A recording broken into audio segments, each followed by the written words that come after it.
guys, for today's video, marami tayong nagtatanong sa akin kung paano yung paggawa ko ng kombucha. So here are the ingredients of kombucha. First, nangailangan tayo ng sugar, brown sugar, and black tea. So usually, ang gamit ko pong black tea ay this one. So mabibili lang siya sa Shopee, mura lang siya. Pero pag by Lab Keep Daddy Teca Store J, so siya lang aking black tea, Lipton.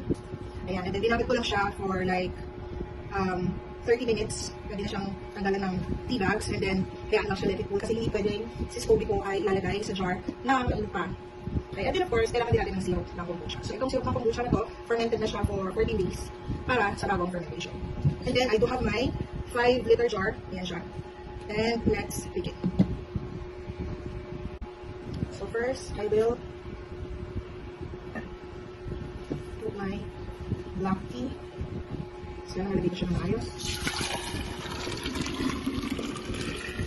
There. And then first, I need to also put the sugar. So guys, nga pala, half cup of sugar per liter. So, syempre, since meron tayong 5 liters, ito po ay 2.5 cups of sugar. Nahandahan. Natapon.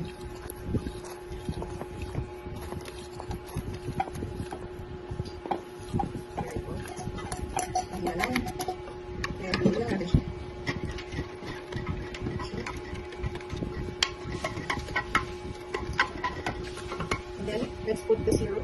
Okay, galing po ito sa aking kombucha hotel. Or sorry, SCOBY hotel. Ayan. Then, we put the SCOBY. Ito po si SCOBY. Then,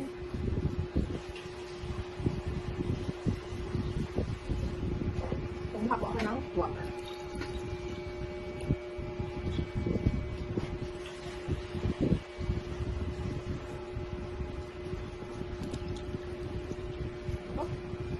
So that makes our kombucha. Kung gusto nyo pang haluin ng konti, pwede naman. Kasi usang lang hanap yung ating scoop. And then, ang pa-cover ko natin ay cloth or tissue. And then let this ferment for 5 to 7 days. So this is the finished product of my kombucha. Cheers!